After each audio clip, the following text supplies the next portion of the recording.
हरियाणा जिसके नेशनल दिखने के बेताब साथ साथ शिक्षा के क्षेत्र में बहुत बड़ा नाम।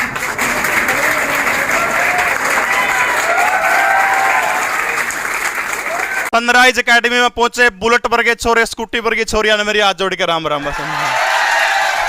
शास्त्री जी ने कहा या माला काट दो या तो घर ले जाऊंगा जी, मैडम ने प्रेयर की। भाई रही बात माला की, यो इतना कसूता मौका है जी, पढ़ लोगे सीटी में को माला गालन वाली आ जाएगी। मेरे गालन की बजाय नू सपने ले जो गालन वाली, जिसका गालन का जी करेगा तारी इच्छा होगी उसका। क्योंकि मेरा गाल के कि मैं विशेष उद्देश्य था उन्हें प्राप्त होता को नहीं। मैं भी तारे वर्गा हूं।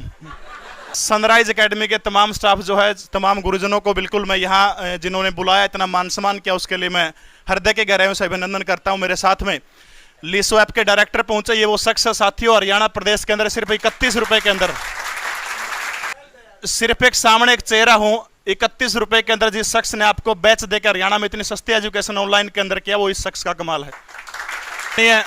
मोहन सर का बहुत बहुत धन्यवाद। और हमारे साथ में हरियाणा प्रदेश के आन बान शान अभिमन्यु शास्त्री जी, इनका भी स्वागत है। सभी का बिल्कुल हृदय के गहराइयों से स्वागत करते हुए अपनी वाणी को शुरू करने का काम कर रहा हूं। सबसे पहले भाई देखो, ये फिलहाल जो टाइम चालन लग रहा है, आने वाले सितंबर अक्टूबर से पहले सीईटी का चांस नहीं है। जब भी सितंबर अक्टूबर के अंदर सीईटी का पेपर होगा तो उसके अंदर आपने दिल लगा के, जी जान लगा के आपने मेहनत करनी पड़ेगी। सबसे महत्वपूर्ण चीज के है, जिंदगी में एक टारगेट, एक लक्ष्य आपने शुरू में वो फिक्स करना पड़ेगा। हाँ मैंने यो बनना है। कोई अगर दब एक बार तो जोश जोश में कोई आईएएस की तैयारी करने लग जाएगा, शुरू में सूत्रा 2-3 दिन जोश रहेगा, फिर वो किताब देख के ना, इससे तो डी ग्रुप वाली अच्छी है। एक बार जो मन में ही उठा लिया, मैंने तो बस बढ़ना ही हो, सीईटी की करनी है, मैंने सीजीएल में जाना है, मैंने यूपीएससी करनी है, सिर्फ एक बार जिंदगी के अंदर अपना टारगेट फिक्स करने का काम करिएगा। जब आपने टारगेट फिक्स हो गया, सबका लगभग बेरा, अब आपने सीईटी क्लियर करना है। उसके बाद में जब हम आगे बढ़ते हैं तो हमारा अगला जो दौर है, टारगेट सेट करने के बाद में, वो संघर्ष का दौर हो जाता है। और उस संघर्ष के दौर में बहुत सारे लोग तो निखर जाते हैं, लेकिन बहुत सारे लोग बिखर जाते हैं। बिखरे कुकर हैं, लाइब्रेरी में पढ़न विज्ञा, ओड़ा पढ़न विज्ञा, बराबर में छोरी बैठी है बराबर वाली सीट पर, जान करके ठोगा जानू कड़ा मेरे तार सही मिल सका है।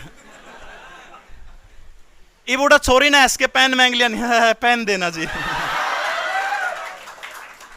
आधे बड़का का कैरियर तोड़े खत्म हो लिया। यह वास्तविकता है।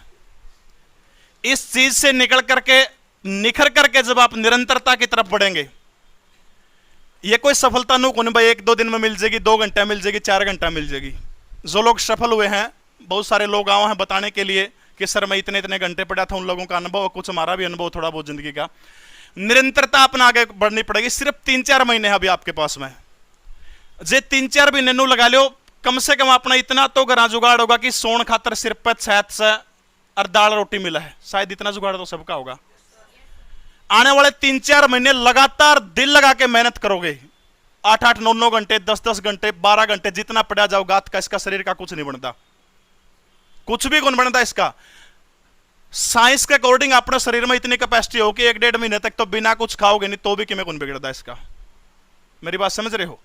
शरीर का नहीं ना देख के, कम से कम अपने माँ बाप का नहीं देख के, दिल लगा के जचा के तैयारी करनी शुरू करते हो। भारत का एक राज्य है उत्तराखंड, अगर आपने नाम सुना हो तो सुना है। उत्तराखंड के अंदर एक पहाड़ी इलाका, एक जिला है उधमपुर, उधम नाम का एक जिला है।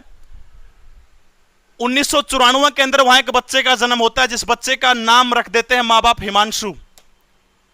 अब वो हिमांशु जो लड़का है, आमतौर पर हमारे खासतौर पर उत्तर भारत के अंदर जो अग्रवाल समाज जो है, वो एक धनी संपन्न समाज माना जाता है। लेकिन दोस्तों, गरीबी किसी की भी जात पूछकर कभी नहीं आती, किसी के भी आस का टोटा भाई। इतनी भयंकर गरीबी में गर्त में चले गए कि उसके पिता को दिहाड़ी मजदूरी करनी पड़ेगी। हिमांशु के बाप को दिहाड़ी मजदूरी करके टाइम पास कर रहा है। उसके बाद में थोड़े से कुछ पैसे उधारे ले लिए, और पैसे उधारे लेने के बाद में एक चाय का खोखा शुरू करते हैं हिमांशु के फादर। और जो चाय का खोखा शुरू करते हैं तो 12 साल का हिमांशु क्या करता है, स्कूल में जाता, स्कूल में जाने के बाद में उस खोखे के ऊपर चाय बनाने का काम करता है।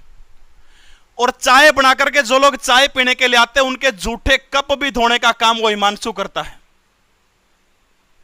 सच्चाई है, शायद सारे के सारे संपन्न बैठे, क्या आप में से कोई ऐसा बैठा है जिसने किसी के जूठे कप मांजने पड़ते हो किसी को?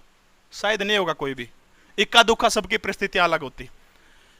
अब सबसे विडंबना की चीज देखिए, हिमांशु जब स्कूल के बाद जाता है तो जैसे ही स्कूल के बच्चे उस खोखे के आसपास से गुजरते तो वो बेचारा शर्म का मारा उस खोखे के पीछे जाकर के छिप जाता है।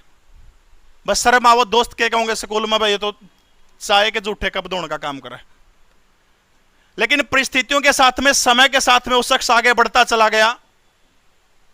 लोगों से पैसे उधार लेकर के 70 किलोमीटर 35 किलोमीटर एक साइड स्कूल का जाना, 35 किलोमीटर आना, 70 किलोमीटर तक की लंबी जद्दोजहद के बाद में स्कूल में पहुंचता है वो बच्चा।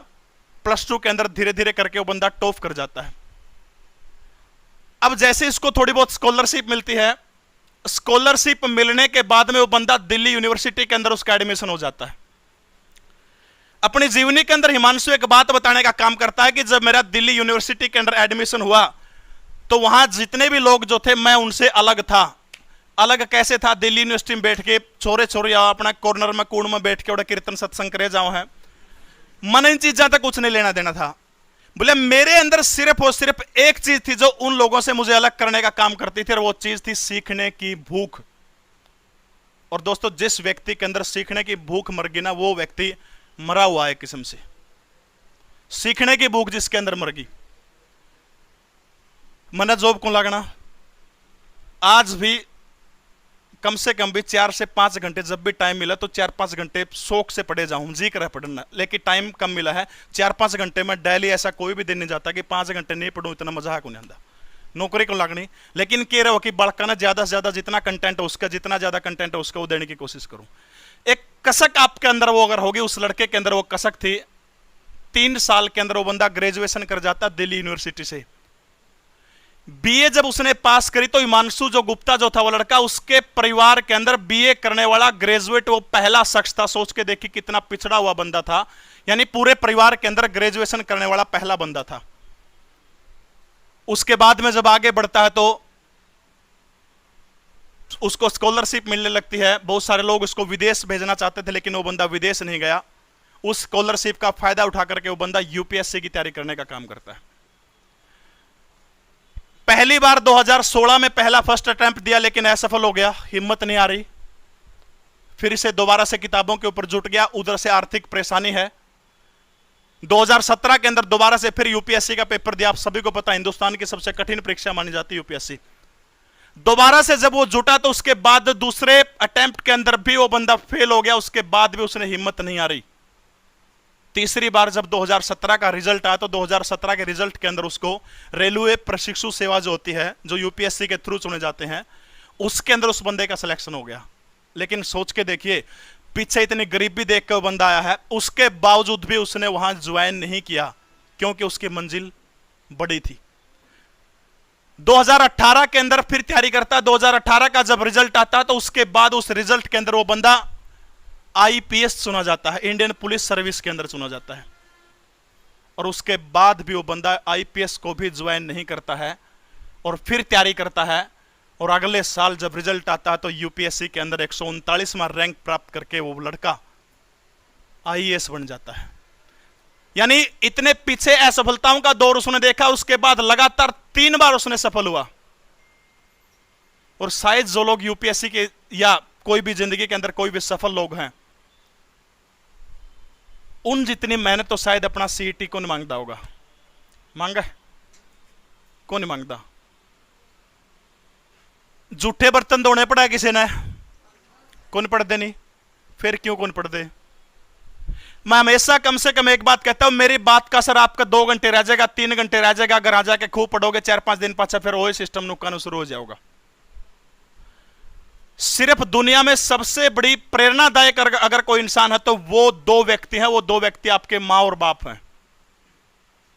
यकीन मानिए, जब आप सुबह घर से नहा के बाहर निकलते हैं तो सबसे ज्यादा खुशी आपकी मां को होती है कि मेरा बेटा मेरी बेटी पढ़ने के लिए बाहर गया, यकीनन एक दिन सफल होकर जरूर लौटेगा। मां ने कौन मेरा ये बस स्टैंड पर चक्कर मारा है, छोरी नगर तक छोड़ गया वो है ना, उसका तो नुए सिर्फ और सिर्फ उसका तो यह सोचा है कि जरूर कदे कदे मैं भी नहीं सुनूंगी कि मेरा छोरा भी सरकारी नौकरी लग गया।